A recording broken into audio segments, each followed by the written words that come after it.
Hello guys, welcome back. और आज फिर से हम हाजिर हैं आपके सामने एक नया क्वेश्चन लेकर के। जो आज का प्रॉब्लम है जीएफजी पीटीओडी, जो आज 30 दिसंबर है। 30 दिसंबर का जो भी प्रॉब्लम है वो हम सॉल्व करने वाले हैं। तो without getting a delay let's start the video. So भाई, उससे पहले आपसे रिक्वेस्ट है यार कि अगर सब्सक्राइब नहीं किया है तो क्या कहूँ, सब्सक्राइब कर लो। अगर वीडियो अच्छा लगेगा तो लास्ट में लाइक कर देना और शेयर कर देना अगर तुम्हारी इच्छा हो तो। चलो बात करते हैं हम आज के प्रॉब्लम का। तो आज का प्रॉब्लम क्या है? कल हमने प्रॉब्लम सॉल्व किया था इंटरसेक्शन का। आज प्रॉब्लम है union of array with duplicates. Let's see क्या कह रहा है। तो इसमें हमें क्या है कि एक एरे ए है और एक एरे बी। करेक्ट, दो एरे हमें दिया गया है and the task is to find the number of elements in the union between these two array. Okay, elements A and B are not necessarily distinct. Clear है कि A और B में जो एलिमेंट है वो डिस्टिंक्ट होगा, इसकी कोई गारंटी नहीं है। ऐसा भी हो सकता है कि वो डिस्टिंक्ट ना हो। चलो समझते हैं प्रॉब्लम को। तो हमें क्या है कि दो एरे दिया गया है। We have given two arrays, one is 1 2 3 4 and 5। Again ये A है and B we have 1 2 and 3। ये दो एरे दिया गया है। करेक्ट। अगर हम यूनियन बताएं, कल इंटरसेक्शन बताया था, यूनियन क्या होता है? मान लो तुम्हारे पास दो सर्किल है, one is this and another is this. So this is A and this is B suppose. अब ए में क्या है हमारे पास? ए में है 1 2 3 4 5। बी में हमारे पास है 1 2 3। करेक्ट। अब 1 2 3 जो है ये ए और बी दोनों में है। तो जब ये दोनों में अवेलेबल है तो हम सिर्फ एक उसको काउंट करेंगे, सिर्फ एक काउंट करेंगे। This is the intersection that I already told you. So union will be all of these two array। Correct. अब ये हो जाएगा हमारा 1 2 3 4 एंड 5, बिकॉज बी में हमारा पास है 1 2 3 और ए में हमारे पास है 1 2 3 4 5। ओके, तो इसका यूनियन हो जाएगा 1 2 3 4 5। So how many number of elements? It is 5 and that's why the output is 5. I hope you understand the problem. एक और एग्जांपल ले लेते हैं, let's see. So if I take this example, हर एक एग्जांपल को समझ लेते हैं। इसमें क्या है हमारे पास? दो एरे दिया गया है, 85 ओके 25 ओके 1 32 54 एंड 6। दूसरा एरे क्या है हमारे पास? 85 एंड 2। तो अब 85 एंड 85 इन दोनों एरे में कॉमन है, बट क्या 2 उसमें है? नहीं है। तो अब क्या करेंगे हम कि हमारा जो आउटपुट आएगा that will be 85 will be only once. Correct. Then 25 then 1 32 54 and 6 and last में 2। Correct. How many numbers of element? 1 2 3 4 5 6 7 and that's why the output is 7। Correct. Let's take another example man. जितना नहीं समझ में आएगा उतना सारा example लेकर के हम समझते हैं। चलो ये तीसरा एग्जांपल लेते हैं। So we have given two array. यहाँ पर पहला एरे है 1 2 1 1 2, ये पहला एरे है। Second one is 2 2 1 2 and 1। ये एरे ए है, ये एरे बी है। अब जैसा कि क्वेश्चन में कहा गया था कि जो एरे में एलिमेंट है वो जरूरी नहीं है कि डिस्टिंक्ट होगा। यहाँ पर ये एरे में जो एलिमेंट है वो डिस्टिंक्ट नहीं है। करेक्ट। तो मैंने क्या बताया, यूनियन में हमें डिस्टिंक्ट एलिमेंट लेना है। All distinct element among those two arrays. Correct, all distinct elements. तो अब यहाँ पर क्या है? 1, तो what will be the answer? 1 then 2 okay 2।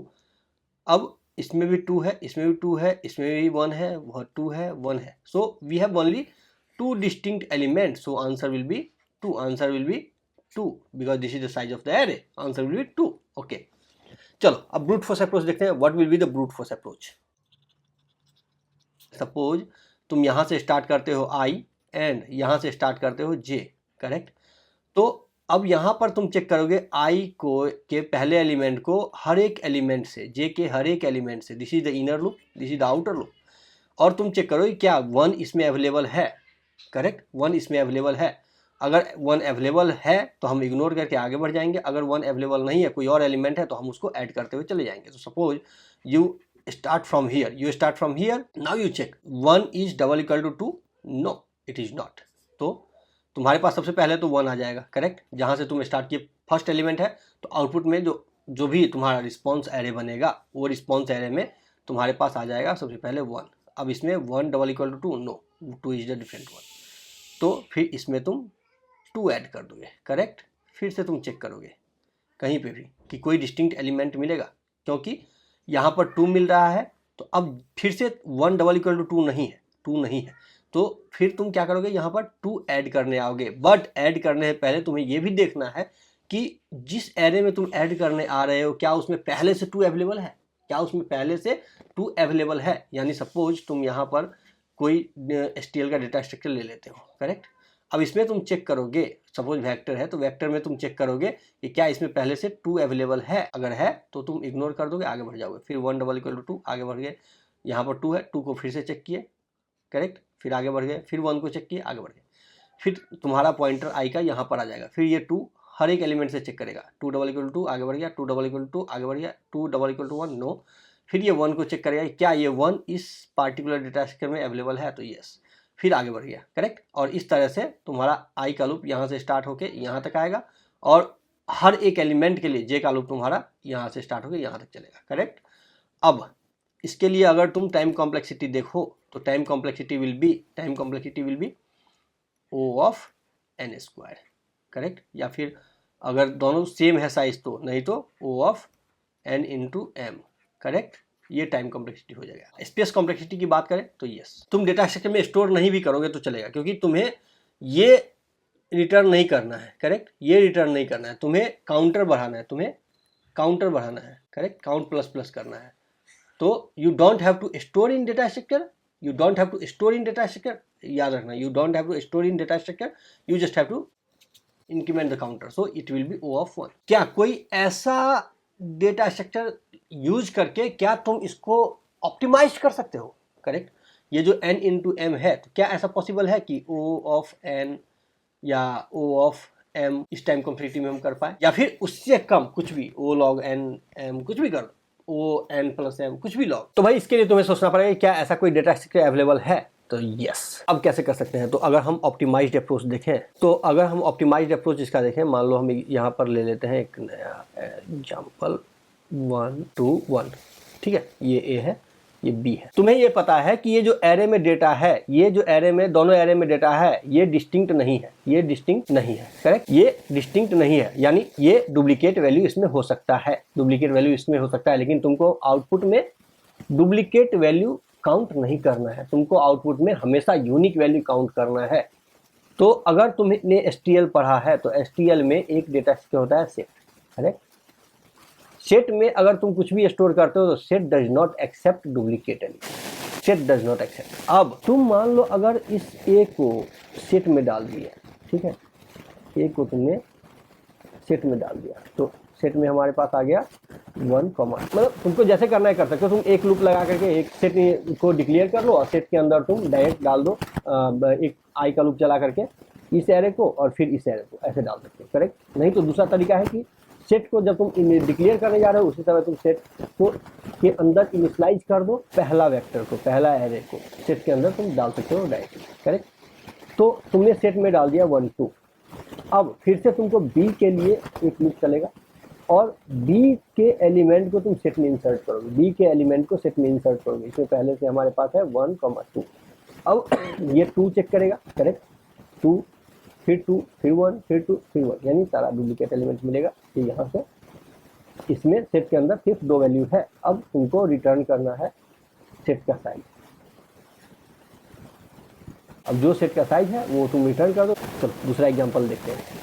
पहला वाला क्या था, 1 2 3 4 5 and then 1 2 3। Okay, A equal to है 1 2 3 4 and 5, B equal to 1 2 3। Okay, अब सेट के अंदर जैसे मैंने बताया कि सेट के अंदर तुमको पहला एरे सबसे पहले डालना है, तो you will put it 1 2 3 4 and 5। अब सेकेंड एरे को तुम डालना शुरू करोगे सेट के अंदर, ये 1 को उठाएगा, क्या ये 1 इसमें अवेलेबल है, यस। फिर 2 को चेक करेगा, क्या ये 2 इसमें अवेलेबल है, यस। क्या फिर ये 3 को चेक करेगा, क्या ये 3 इसमें अवेलेबल है, यस। तो सेट के अंदर ये वैल्यू है, तुमने रिटर्न किया सेट का साइज, तो it will B return 5, it return 5। Okay, तीसरा एग्जांपल भी देखना चाहो तो देख सकते हो तुम कि यहाँ पर मान लो कि तुमने इस पार्टिकुलर एरे को सेट में डाला, इसको तुमने सेट में डाला, तो सेट में आ गया तुम्हारा 85, 25, 1, 32, 54 एंड 6।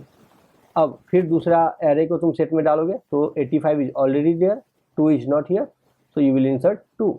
ओके, अब जैसे ही तुमने 2 इंसर्ट किया तो you just have to return number of elements in the set, यानी सेट का साइज। तो how many, it will be 7, it will be 7 return किया, दैट्स इट, खत्म। इजी लेवल क्वेश्चन है बट या वेरी इंटरेस्टिंग है। चलो डायरेक्ट प्रॉब्लम सॉल्व करते हैं without getting a delay. Let's solve the problem. Okay, what we have to do, we have to just take a set. Okay, so we will take unordered set. Okay, तुम direct set भी ले सकते हो यार, unordered set and it will be int type, int.